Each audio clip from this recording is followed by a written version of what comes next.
ये कहानी है एक गरीब भिखारी की, जो कि महादेव का भक्त था। वो रोज भीख मांग मांग कर अपना जिंदगी बिताया करता था।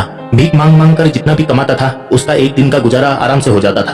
वो सुबह उठकर नहा धोकर पहले पास वाले शिव मंदिर में जाता था। मंदिर के अंदर रखे गए शिवलिंग को पहले प्रणाम करता था और मन ही मन बोलता था, महादेव, इस जिंदगी के लिए मैं आपको कोटि कोटि नमन करता हूँ। आज का दिन मेरा ख्याल रखिएगा।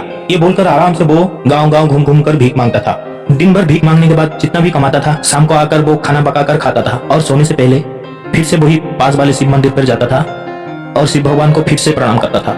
हे भगवान, आज का दिन के लिए शुक्रिया, इस तरह से मेरा ख्याल रखिएगा। ये बोलने के बाद आकर घर में आराम से सोता था। एक बार दूर बैठे कैलाश पर्वत पर माता पार्वती ने शिव शंकर को पूछा, हे भोलेनाथ, क्या आपके मन में थोड़ी सी भी दया नहीं है? आपका प्रिय भक्त कितना तकलीफ में जिंदगी गुजार रहा है, बचपन से आज तक सुख क्या है उसने अभी तक जाना ही नहीं है। आप तो देवों की देव महादेव है, अगर आप चाहो तो कुछ भी हो सकता है। क्या आपको आपके भक्तों का तकलीफ दिखाई नहीं देता है? ये सुनने के बाद महादेव मुस्कुराते हुए बोले, देवी पार्वती, मुझे सब ज्ञात है, मैं कुछ भी नहीं कर सकता हूँ, क्योंकि उसके भाग्य में धन दौलत ऐसा कुछ भी नहीं है। उसके भाग्य में सिर्फ भीख मांग कर खाना ही लिखा है, तो मैं क्या कर सकता हूँ? माता पार्वती ने ये सब सुनकर और भी गुस्से हो गए। मुझे ये बातें नहीं पता, अगर आप चाहे तो कुछ भी हो सकता है, उसे धन दौलत की कोई कमी नहीं होनी चाहिए। पार्वती को रूठते हुए देखकर भोलेनाथ का दिल पिघल गया।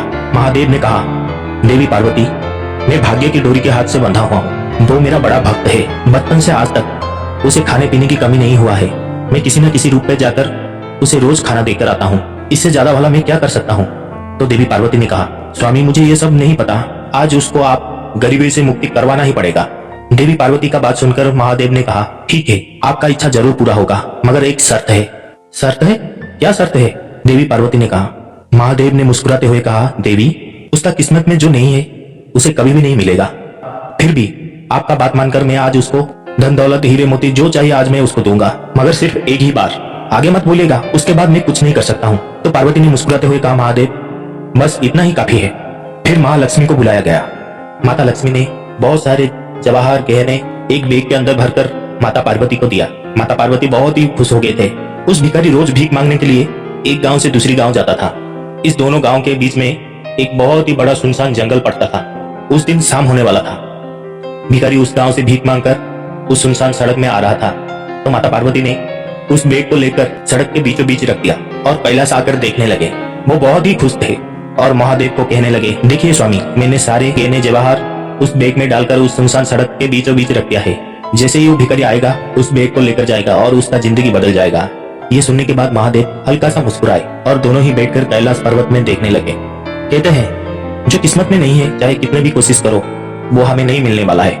बिल्कुल वैसा ही हुआ। उस सुनसान सड़क में अकेले भिखारी आ रहा था। थोड़ी ही दूर में गहने का बैग सड़क के बीचों बीच था।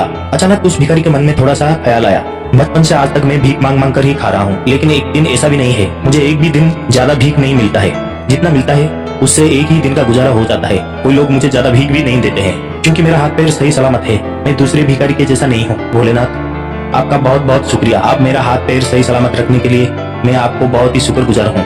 अगर मैं अंधा होता तो रास्ते में कैसे चलता?